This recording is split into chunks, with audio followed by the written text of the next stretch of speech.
Hello everyone, welcome to another video. TEDROS ADHANOM GHEBREYESUS should be put on trial for crimes against humanity.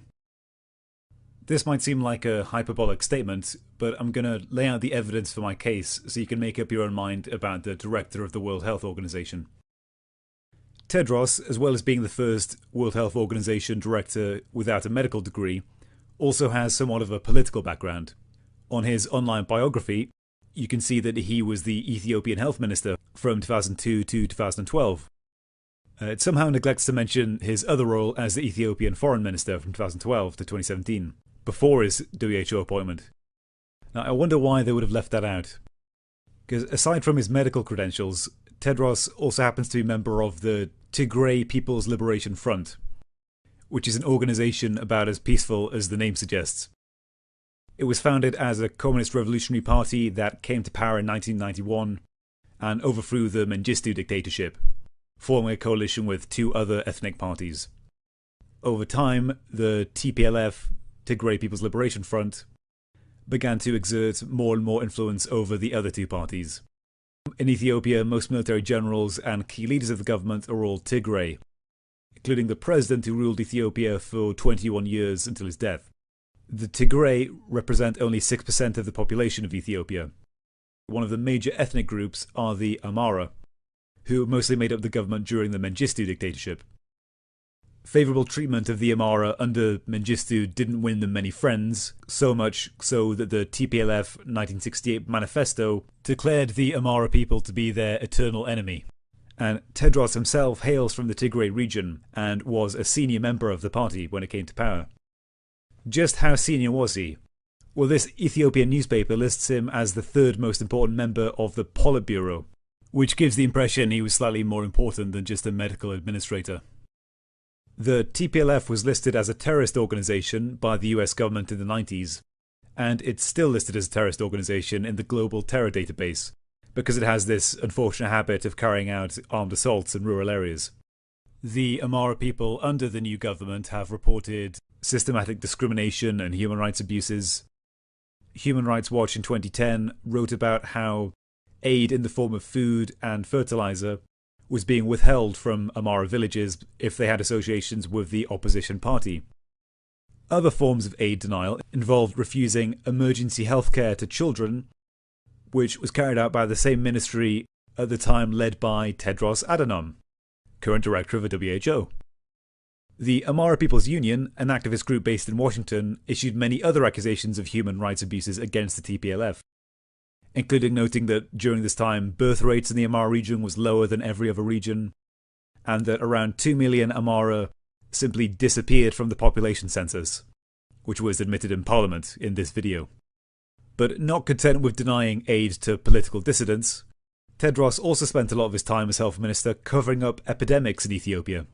There was a cholera outbreak that spread through the region in 2007, which infected thousands of people in neighbouring countries in East Africa. But when it spread to Ethiopia, the Ministry of Health tactic was to rename the disease AWD, acute watery diarrhea, instead, meaning that on paper, all the neighbouring countries had cholera epidemics, but Ethiopia didn't. International organisations were pressured not to call it cholera, even though the UN tested it themselves and found cholera, and were told not to reveal the real number of infected. Another stunning victory for the health minister. Also, the deadly famine that struck Ethiopia in the 1980s, which it's still associated with, is not entirely a thing of the past. The WHO itself, in its reports, after pages and pages of gushing reviews on how great Ethiopia's health sector is, admitted in 2016 that at least 8.6 million people in rural Ethiopia still needed food aid to survive, and said that the situation had barely improved for 4 years, so that after the end of TEDROS's illustrious term as health minister, he could boast a mere 8% of the population that would starve to death without foreign aid. And so, after these shining accomplishments in health, TEDROS moved on to bigger and better things. In 2012 he became Minister of Foreign Affairs, and under him the government saw a crackdown on journalists and dissidents, including an attempt to extradite Ethiopians that had fled to Yemen in exile to avoid political imprisonment. Yemen and Ethiopia entered negotiations to track down and extradite the Ethiopians in Yemen, and the negotiations were led by TEDROS himself. There's even a picture of him here negotiating with the Yemeni foreign minister. One such case was a British citizen called Andy Tsege.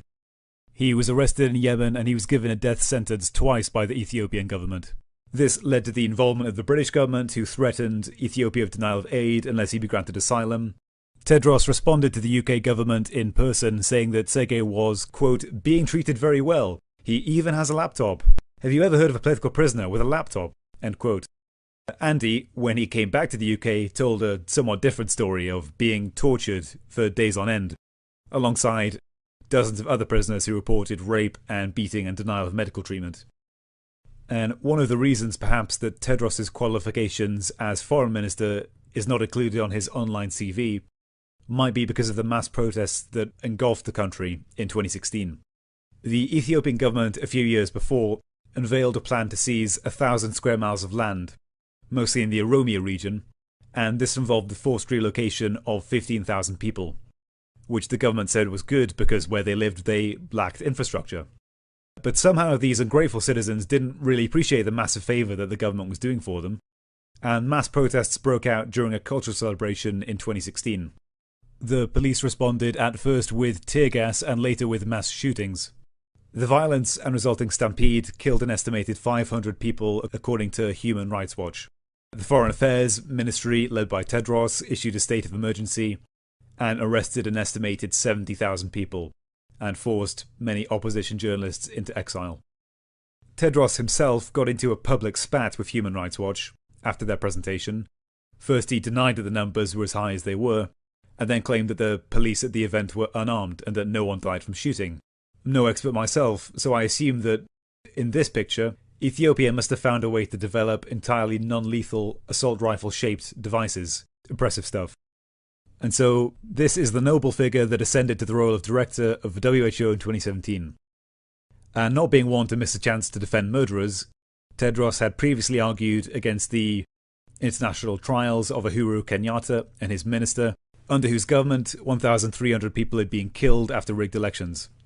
And so, not surprisingly, one of the first things that Tedros did after he took the job was to nominate Robert Mugabe, a goodwill ambassador to WHO. Robert Mugabe, who in the 1980s had ordered the killings of 20,000 people in Zimbabwe. Tedros also, during the coronavirus outbreak, has never missed an opportunity to praise the good governance of China. And given the human rights record of China, it's no wonder he likes them so much. China has funded billions of investment in Ethiopia, building 70% of their roads, financing mass media centres for propaganda, and actually financing the construction of the African Union in Ethiopia,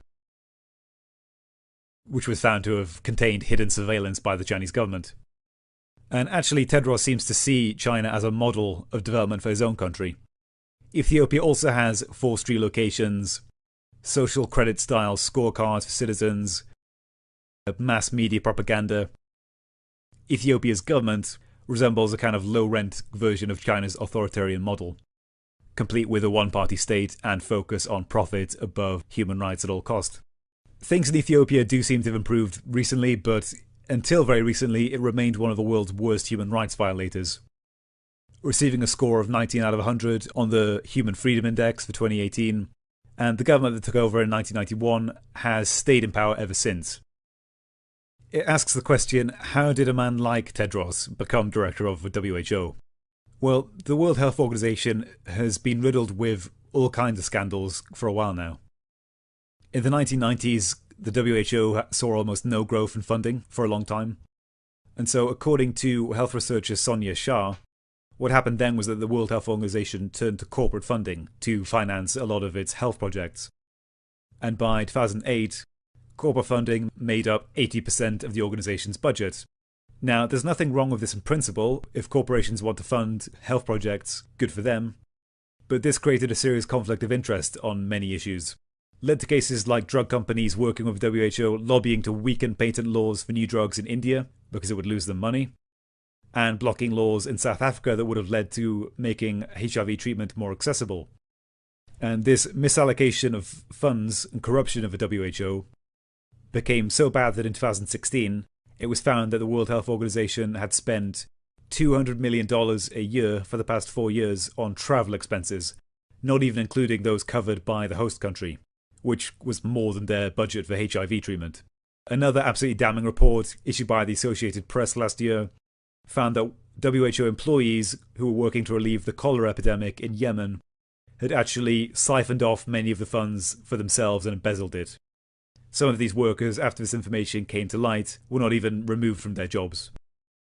Tedros himself was promoted by the Bill and Melinda Gates Foundation, who financed many large-scale health projects in Ethiopia previously that Tedros had helped facilitate. And so they apparently wanted to promote similar projects on a global scale, and because they'd worked with Tedros in the past, it made sense for them to promote him at the WHO. And the appointment of someone as deeply unqualified as Tedros, to put it mildly, I think owes a lot to the somewhat labyrinthine structure of the way Director Generals of the organization are appointed. So the Director of the WHO is selected by the Executive Board, who are in turn appointed by a rotating minority of the World Health Assembly, who are made up of health ministers appointed by world governments.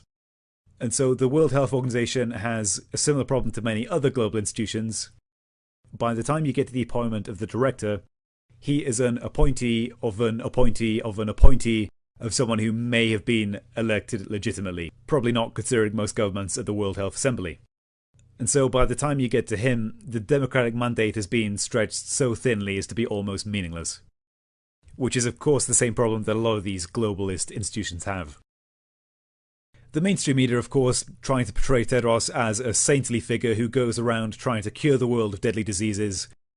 A Twitter campaign slogan ran saying, "It's time for an African to lead the WHO." Yeah, it just makes you wish they could have picked one that wasn't part of a regime that had spent the last few years killing and relocating more Africans than any other in the world. Some outlets have pointed out that the director of the WHO actually doesn't have a whole lot of power when it comes to policy, but I think this misses the point that actually the organization is seen as an authority on matters of health, and it advises world governments on how to behave in global pandemics. And so the mismanagement of the coronavirus situation has been totally exacerbated by the WHO and people like Tedros.